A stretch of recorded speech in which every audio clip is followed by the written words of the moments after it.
सो है गाइस, जैसे कि मैंने आप लोग को बोला था कि मैं मॉड्यूल नंबर 1 पे न्यूमेरिकल्स लेके आऊंगा, बिकॉज मॉड्यूल नंबर 1 के न्यूमेरिकल बहुत इंपॉर्टेंट होते हैं और 3 मार्क्स ले और एक 4 मार्क्स ले क्वेश्चन आने वाला है।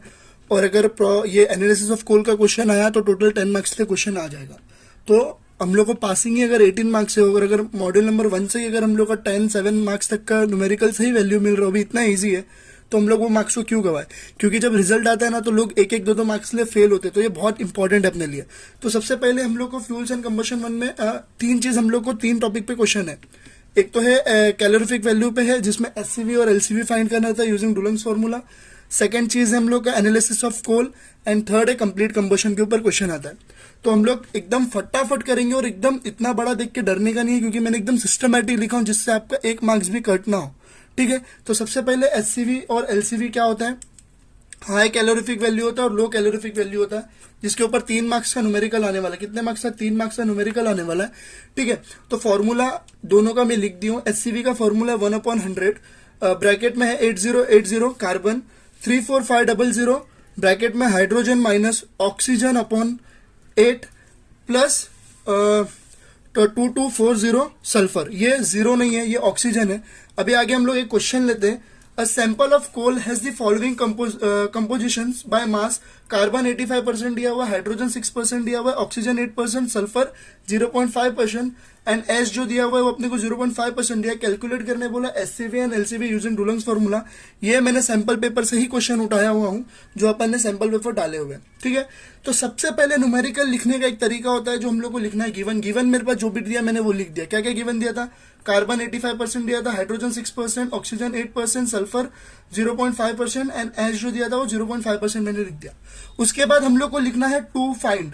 गिवन लिखा, टू फाइंड लिखा। टू फाइंड में को क्या बोला? एससीवी एंड एलसीवी फाइंड करना है, तो मैंने वो डाल दिया। ठीक है, तीसरा काम मेरा होता है फॉर्मूला लिखने का।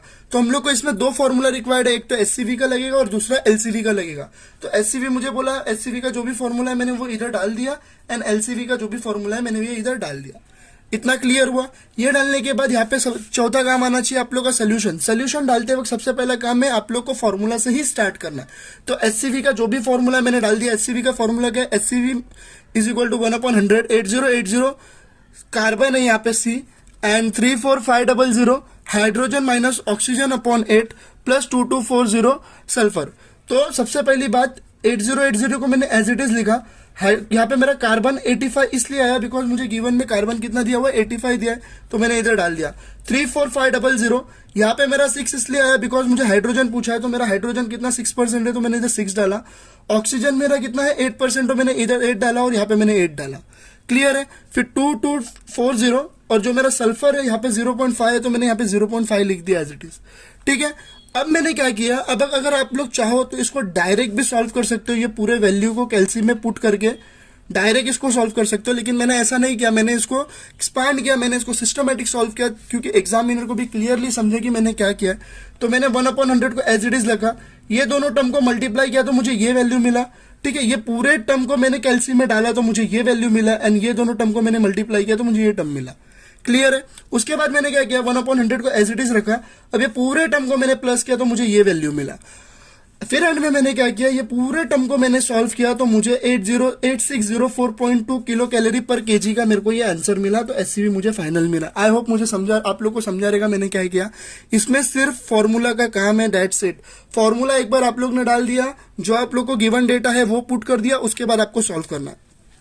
ठीक है, एचसीवी सॉल्व होने के बाद मैंने एलसीवी के लिए क्या किया, एलसीवी का फॉर्मूला डाला। HCV minus 0.09 hydrogen multiply by 587। ठीक है, तो एचसीवी मुझे क्या मिला था? 8604.2, तो मैंने इधर वो लिख दिया। माइनस 0.09 हाइड्रोजन मेरा कितना था? 6%, तो मैंने मल्टीप्लाई में 6% डाला। 587 को मैंने एज इट इज लिखा। क्लियर है आप लोग को? यस। अब मैंने क्या किया, डायरेक्ट अगर आप लोग चाहो तो इसको भी एक्सपांड कर सकते हो। ये दोनों टर्म को मल्टीप्लाई कर दो, नीचे लिख दो। मैंने इसको पूरा एज इट इज कैल्सी में उठाया और यहाँ पे पूरा वैल्यू लिख दिया। क्लियर है? मैंने क्या किया, तो एंड में ये दोनों एचसीवी एलसीवी मिला, उसको बॉक्स में डालो। एंड में लिखो therefore HCV is equal to 8604.2 kilo calorie per KG and LCV is equal to 8287.22 kilo calorie per KG. यहाँ पे आपका 3 मार्क्स कंफर्म हो गया। अगर ये आप लोग को समझा तो कोई भी क्वेश्चन आने तो आपको एलसीवी और एचसीवी का फॉर्मूला समझ में आएगा। क्लियर है इतना? ठीक है, फ्यूल्स एंड कंबशन के ऊपर हम लोग ने कहा ये एचसीवी और एलसीवी का हम लोग ने कर लिया, कैलोरीफिक वैल्यू का। अब हम लोग जाते हैं कोल्स ऑफ कंबशन सॉल्व करने के लिए, sorry analysis of coal soil करने के लिए, जो कि ये क्वेश्चन सिर्फ फॉर्मूला बेस्ड है। ये क्वेश्चन आता है 50-50 चांस है, बट कर लो, अगर पूछ लिया तो 10 मार्क्स तक का न्यूमेरिकल तुम लोग का हाथ से जाएगा ही नहीं। तो एक क्वेश्चन दिया हुआ है मुझे, 3.2 gram of coal in Kjeldahl's experiment evolve NH3 gas absorb in 40 ml of 0.5 N H2SO4 after absorption the excess exceed required 16 ml of 0.5 N NOH for complete neutralization. 2.5 gram of coal sample in quantitative analysis give 0.42 gram of BaSO4. Calculate percentage of nitrogen and sulfur. तो हमें calculate करने बोला है nitrogen and sulphur. Given data बहुत कुछ दिया हुआ है, इसमें दो चीज हम लोग को दिया हुआ है, एक कोल दिया हुआ है 3.2 ग्राम ऑफ, और एक कोल सैंपल दिया हुआ है 2.5 ग्राम ऑफ BaSO4 का। क्लियर है इतना? ठीक है, तो कैसे दोनों को सॉल्व करना है वो देखते हैं। सबसे पहली बात, मेरे को गिवन डाटा जो भी दिया, मेन गिवन डाटा में ही सॉल्व करना है, given data as it is उठा के नहीं डालना। तो देखो सब सॉरी गाइस, थोड़ा कैमरा का इशू था। तो अगर हम लोग बात करें तो हम लोग को गिवन डेटा क्या क्या दिया हुआ वो हम लोग एक बार देख लेते हैं, उसके बाद लिखते हैं। सबसे पहले हम लोग को गिवन डेटा में दिया हुआ वेट ऑफ कोल जो कि 3.2 ग्राम दिया हुआ है। सेकंड दिया है volume of acid taken 40 ml of 0.5 normality of H2SO4, ये दूसरा दिया है। थर्ड चीज हम लोग को दिया हुआ है volume of excess acid, volume of excess acid दिया हुआ है हम लोग को 40 ml 60 ml of 0.5 normality NaOH। तो हम लोग को जो भी गिवन दिया हुआ है वो मैंने लिख दिया है यहाँ पे, ठीक है। ये लिखने के बाद मुझे ये दोनों का वॉल्यूम ऑफ एसिड यूज कितना हुआ है वो लिखना है। तो वॉल्यूम ऑफ एसिड यूज करने के लिए मैं दोनों ml को माइनस करूंगा, ठीक है, और हम लोग का नॉर्मेलिटी तो सेम दिया रहता है। तो 40 माइनस में 16 करूंगा तो मुझे 24 ml ऑफ 0.5 नॉर्मेलिटी मिल जाएगा। ये चीज हो गया। चौथा गिवन डेटा हम लोग को क्या दिया हुआ है, वेट ऑफ कोल सैंपल दिया हुआ है 2.5 ग्राम, एंड लास्ट में दिया हुआ है हम लोग को वेट ऑफ BaSO4 जो दिया हुआ है वो हम लोग का 0.42 ग्राम, ठीक है, जो कि मैंने इधर नहीं लिखा हूं, जो आप लोग लिख देना। क्या बोला वेट ऑफ कोल सैंपल जो दिया है 2.5 ग्राम दिया हुआ है, एंड दूसरा जो दिया वेट ऑफ BaSO4 दिया हुआ 0.42 ग्राम लिखा हुआ, तो आप लोग वो लिख देना इधर। फोर्थ एंड फिफ्थ का मैं ऑप्शन यहाँ पे छोड़ के आ रहा हूं, तो आप लोग लिख देना। सेकंड चीज हम लोग को क्या कैलकुलेट करने बोला, calculate percentage of nitrogen and sulphur. Percentage जो है वो पूरा आप लोग एग्जाम में लिखना, मेरे से शॉर्ट फॉर्म यूज मत करना। फॉर्मूला दिया हुआ परसेंटेज ऑफ नाइट्रोजन का, volume of acid used multiply by normality multiply by 1.4 upon volume of coal. तो फॉर्मूला आप लोग को याद करना, एक बार फॉर्मूला याद हो गया बाकी का खत्म। परसेंटेज ऑफ सल्फर का दिया weight of BaSO4 multiply by 32 multiply by 100, weight of coal multiply by 233, ठीक है, ये दोनों में लिख दिया। उसके बाद क्या करना, सोल्यूशन लिखना है। सोल्यूशन में सबसे पहला मैंने काम क्या बोला था, वेट ऑफ नाइट्रोजन क्या, उसका फॉर्मूला क्या है वो लिखो। वॉल्यूम ऑफ एसिड यूज लिखा हुआ है मैंने, यस। तो हम लोग सोल्यूशन स्टार्ट करते। परसेंटेज ऑफ नाइट्रोजन दिया हुआ है, जो भी मेरे को फॉर्मूला लगा, जो भी मेरे को फॉर्मूला था मैंने यहाँ पे पुट किया, volume of acid use multiply by normality multiply by 1.4 upon weight of coal, ठीक है। तो वॉल्यूम ऑफ एसिड मेरा कितना यूज हुआ है 24 ml, जो मैंने इधर लिख दिया। नॉर्मेलिटी मेरी क्या है 0.5 लिख दिया, एंड 1.4 मुझे लिखना जो मेरा फॉर्मूला में दिया हुआ। उसके बाद वेट ऑफ कोल मेरे को कितना दिया हुआ है, इधर वेट ऑफ कोल दिया हुआ था हम लोग ने स्टार्टिंग में निकाला 3.2 ग्राम, तो मैंने एज इट इज लिखा। ये पूरे टर्म को आप लोग कैल्सी में डालोगे तो आप लोग को परसेंटेज ऑफ नाइट्रोजन मिलेगा 5.25%। क्लियर है? परसेंटेज ऑफ नाइट्रोजन निकला, एज इट इज हम लोग को निकालना है परसेंटेज ऑफ सल्फर भी। परसेंटेज ऑफ सल्फर का जो भी फॉर्मूला था, weight of BaSO4 multiply by 32 multiply by 100 upon weight of coal multiply by 233। तो गिवन डेटा तो मैंने इसका लिखा नहीं था, आप लोग लिख देना। और वेट ऑफ BaSO4 तो है वो अपना 0.42 रहेगा, ये जो आप लोग को दिख रहा है इधर, multiply by 32 multiply by 100। Weight of coal sample जो मेरा था 2.5 था, मल्टीप्लाई बाय 233, और इसको भी आप लोग कैल्सी में डालो, आप लोग को इसकी वैल्यू मिल जाएगी। क्लियर है? आई होप आप लोग को percentage of sulphur and percentage of nitrogen निकालना आ गया होगा। और एंड में लिख देना आप लोग परसेंटेज ऑफ सल्फर कितना, नाइट्रोजन कितना होता है, एंड परसेंटेज ऑफ सल्फर कितना निकला है वो पूरा यहाँ पे लिख देना। आई होप आप लोग को शॉर्ट वीडियो में ही मैंने analysis of coal and HCV and LCV समझा दिया। अभी हम लोग जाएंगे कंप्लीट कंबशन के ऊपर, ठीक है। कंप्लीट कंबशन का एक क्वेश्चन लेंगे जो कि बहुत इंपॉर्टेंट है और ये आता ही आता है।